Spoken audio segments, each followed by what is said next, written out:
اور اس کی سسکیوں سے احسن کو اندازہ ہو گیا تھا کہ وہ کس کرب سے گزر رہی ہے۔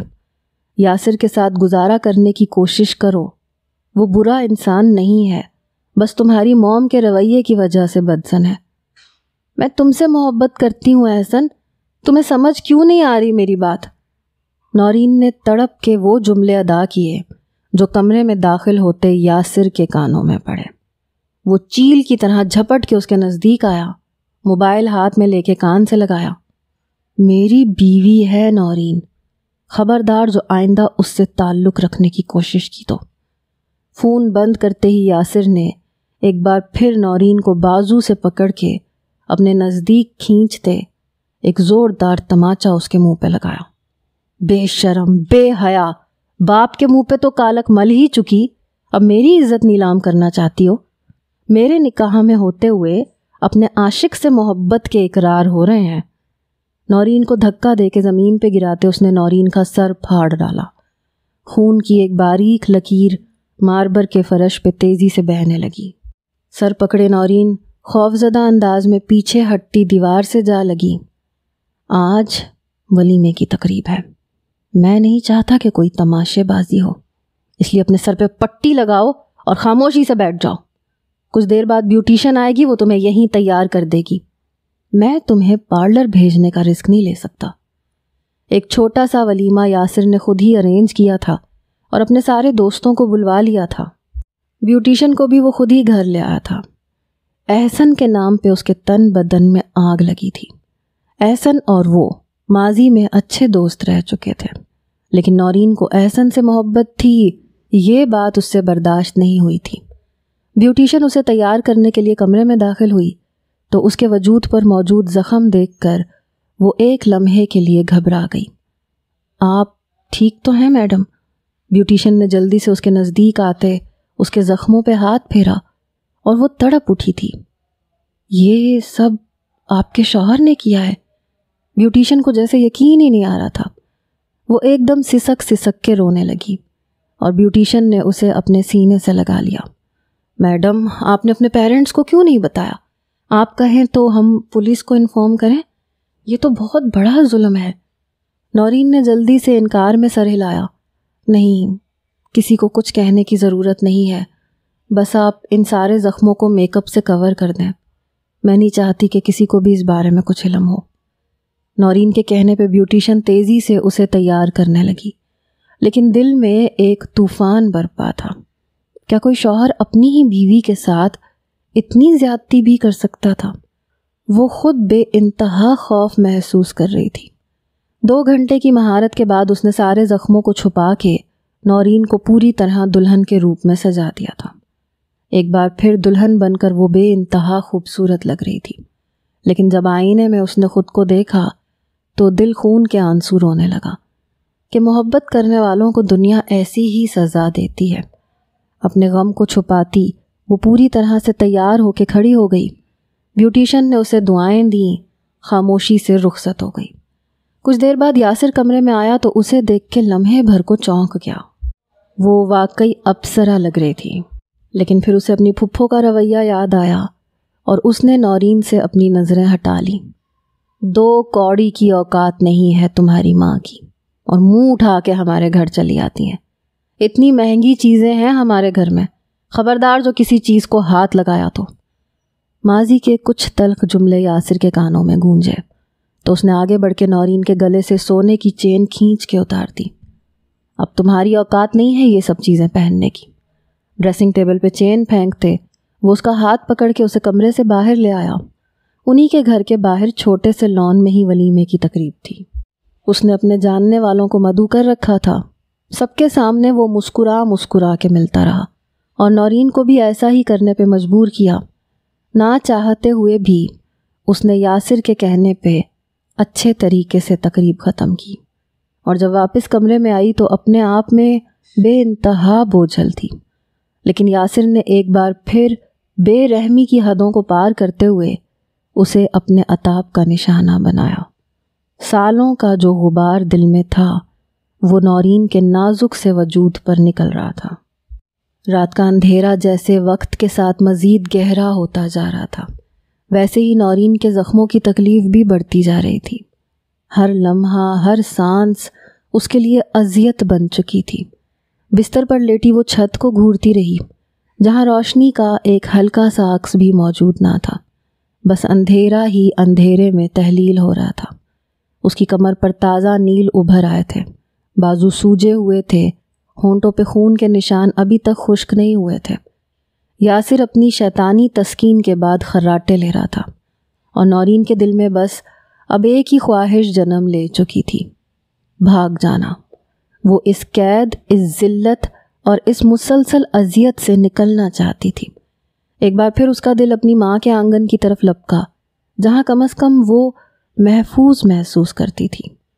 چپ چاپ دبے پاؤں وہ بستر سے اتری، ہر قدم احتیاط سے اٹھایا، ایک ایک سانس روک کے اس نے اپنے کپڑے سنبھالے، دوپٹے سے اپنا چہرہ ڈھانپا اور دروازے کی طرف بڑھی۔ باہر کا موسم سرد اور سنسان تھا، پورا محلہ خاموشی میں ڈوبا ہوا تھا، اور وہ رات کی تاریکی میں خود کو چھپاتی، گلیوں سے گزرتی اپنے میکے کی طرف چل پڑی۔ دونوں گھروں کے درمیان بس ایک محلے کا ہی فاصلہ تھا، اس لیے اس نے تیز تیز قدم بڑھانے شروع کیے۔ ہر قدم پر اس کے جسم کی ٹوٹتی ہڈیاں درد کا اظہار کرتی تھیں، مگر اس کا حوصلہ ڈگمگایا نہیں تھا۔ جب وہ اپنے گھر کے دروازے پہ پہنچی تو آنکھیں آنسوؤں سے خود بخود بہنے لگیں۔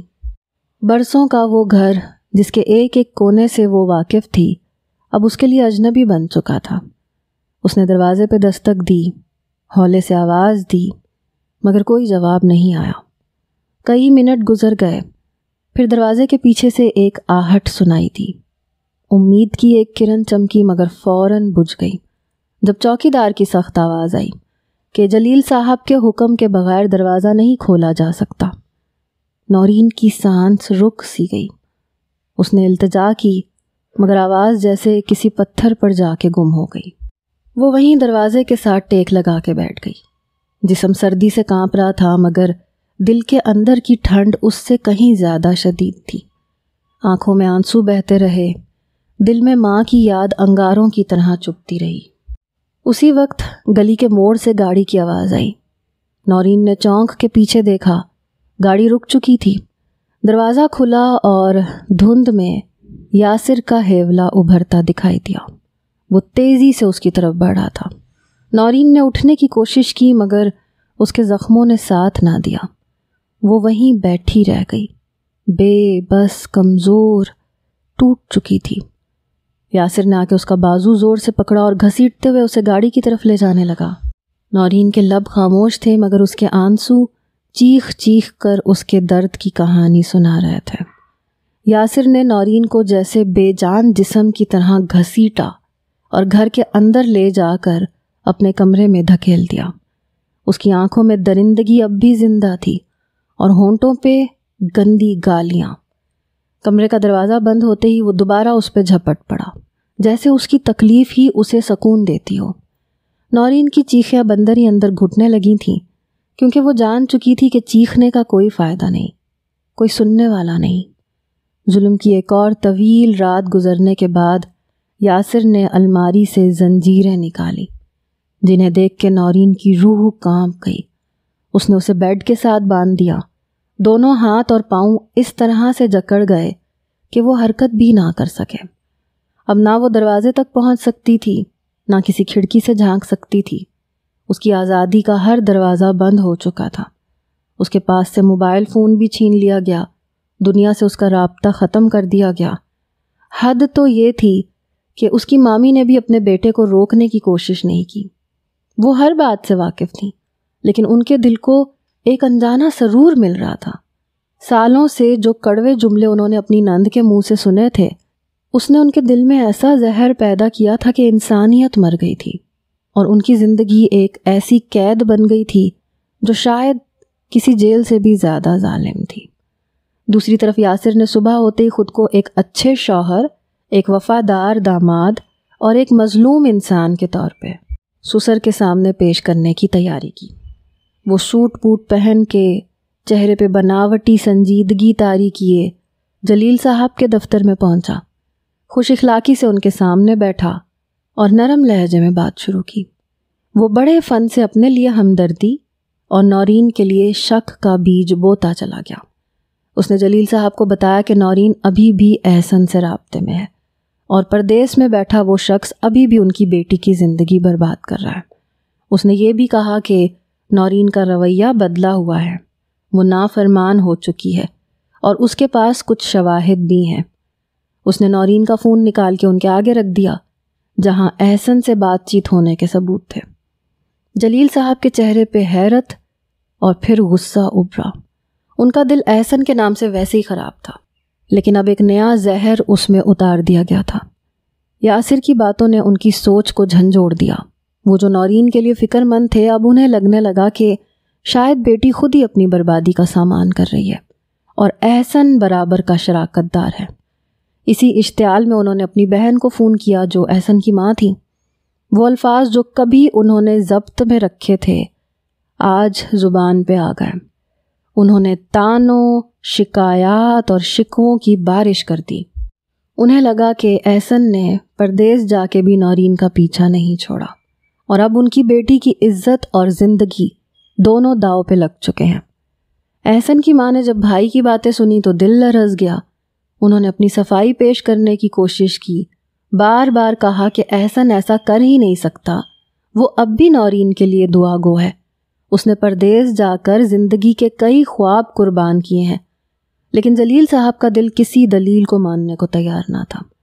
یاسر کا زہر ان کے کانوں سے ہوتا ہوا دل تک اتر چکا تھا اور وہ ایک فیصلہ کن موڑ پہ پہنچ چکے تھے۔ انہوں نے وہی کیا جو ان کے غصے، مایوسی اور بدگمانی نے ان کے دل میں بٹھایا تھا۔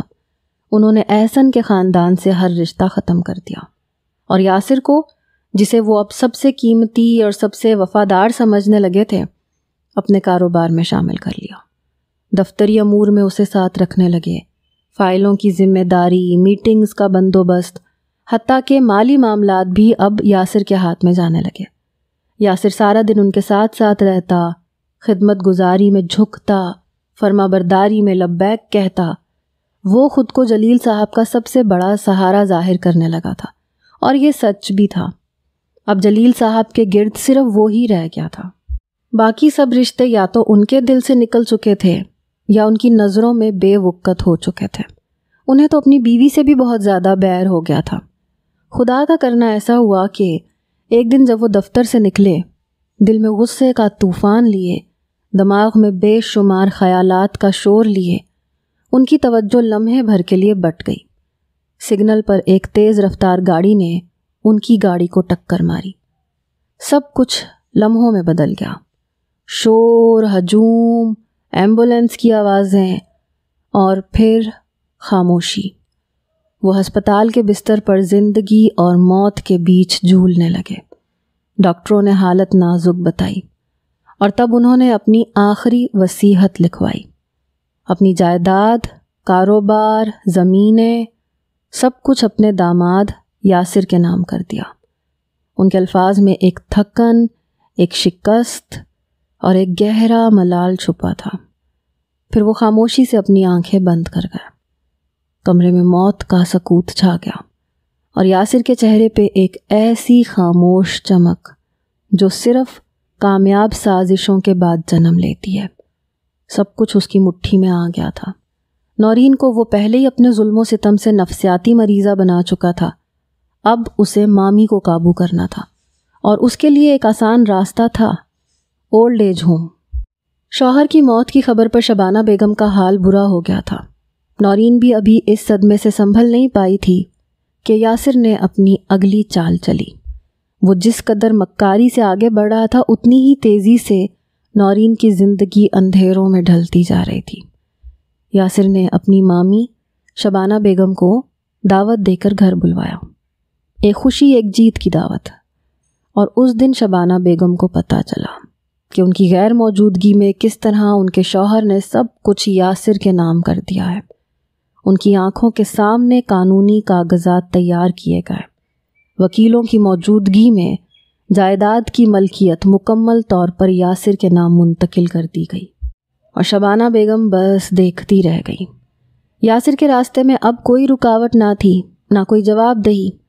نورین کی حالت دیکھ کر ان کا کلیجہ کٹنے لگا۔ وہ کبھی خاموش بیٹھی دیواروں کو تکتی، کبھی اس کی آنکھوں میں نمی جھلکنے لگتی، ہونٹوں پہ ایک چپ لگ گئی تھی۔ اس نے پوری دعوت میں اپنی ماں سے ایک لفظ بھی نہیں کہا تھا، اور جب دعوت ختم ہوئی تو واپسی پہ شبانہ بیگم کو ان کے گھر چھوڑنے کے بجائے یاسر نے انہیں زبردستی اولڈ ایج ہوم میں چھوڑ کر ہمیشہ کے لیے ان سے سارے تعلق ختم کر لیے۔ پھر اس نے اپنے والدین کو بیرون ملک روانہ کر دیا۔ آرام دہ زندگی، شان و شوکت اور انعام کے طور پہ وہ سب کچھ جو اس کی مکاری سے ممکن ہوا۔ اب یہاں اس محل نما گھر میں صرف یاسر اور نورین رہ گئے تھے۔ یاسر نے وہ زندگی شروع کر دی جو ہمیشہ سے اس کے دل میں پل رہی تھی۔ وہ روز نت نئی لڑکیوں کو گھر لاتا، کہہ کہوں کی آوازیں ان راہداریوں میں گونجنے لگتی جہاں کبھی نورین کے آنسوؤں کی نمی بسی رہتی تھی۔ وہ لڑکیاں ہنستی تھیں، ناچتی تھیں اور نورین کے وجود کو جیسے روند کر گزرتی تھیں۔ وہ سب کچھ نورین کے سامنے ہوتا تھا دانستہ طور پہ۔ یاسر اب کسی پردے کا قائل نہیں تھا، وہ نورین کو دکھ دینا چاہتا تھا، انتقامی سفاک دکھ۔ وہ اس کے وجود کو مسمار کرنا چاہتا تھا، یہاں تک کہ وہ خود کو جیتے جی مردہ محسوس کرے۔ اس لیے اس نے شرم و حیا کے ہر پردے کو ہٹا کر نورین کے سامنے دوسری لڑکیوں کے ساتھ تعلقات قائم کیے، اور نورین، اس کی آنکھوں میں آنسو نہیں سوال بہتے تھے، وہ سوال جو کسی کو نظر نہیں آتے تھے، کسی کو سنائی نہیں دیتے تھے۔ وہ صرف بیٹھتی، دیکھتی، سہتی اور اندر ہی اندر گھٹتی رہتی۔ اس کا ذہن اب الجھنے لگا تھا، اسے سناٹا تیز آوازوں میں بدلتا محسوس ہوتا، دیواریں جیسے چیختی تھیں اور اس کا دل دھڑکنے کے بجائے کانپنے لگتا تھا۔ کبھی کبھی وہ خود سے باتیں کرنے لگتی، آئینے میں کھڑی ہو کے پوچھتی، میں کون ہوں؟ کیا واقعی میں زندہ ہوں؟ نورین خود کو کھوتی جا رہی تھی۔ دن اور رات کی تمیز، خواب اور حقیقت کی لکیر، خوشی اور اذیت کا فرق، سب کچھ مٹ چکا تھا۔ اس کی آنکھوں میں ایک ایسی خاموشی تھی جو موت سے پہلے کی خاموشی جیسی ہوتی ہے۔ وہ جیتی جاگتی لاش بن چکی تھی، اور پھر دھیرے دھیرے اسے دورے پڑنے شروع ہوئے۔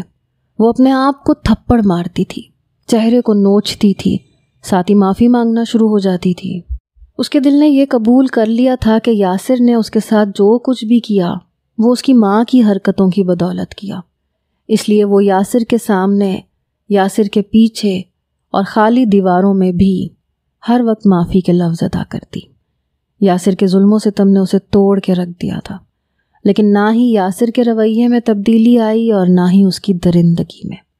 وہ جو کچھ اپنی آنکھوں کے سامنے دیکھ رہی تھی، اس کے بعد اس کا نارمل زندگی گزارنا ہرگز بھی ممکن نہیں تھا۔ اور پھر ایک رات جب یاسر نے اپنی ہوس میں ایک بار پھر ایک نئی لڑکی کو نورین کے سامنے لا کر اس کی روح کو نوچ ڈالا تو نورین کی آنکھیں کسی گہری خاموشی میں چمکنے لگی۔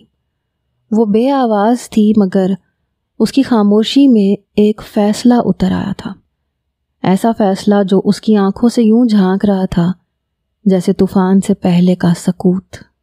کمرے کی دیوار پر لگے آئینے میں اس نے خود کو آخری بار دیکھا، اور پھر آہستہ سے دراز کھولی جہاں ایک پرانا زنگ آلود خنجر رکھا تھا جسے وہ اسٹور روم سے آتے ہوئے اپنے کپڑوں میں چھپا لائی تھی۔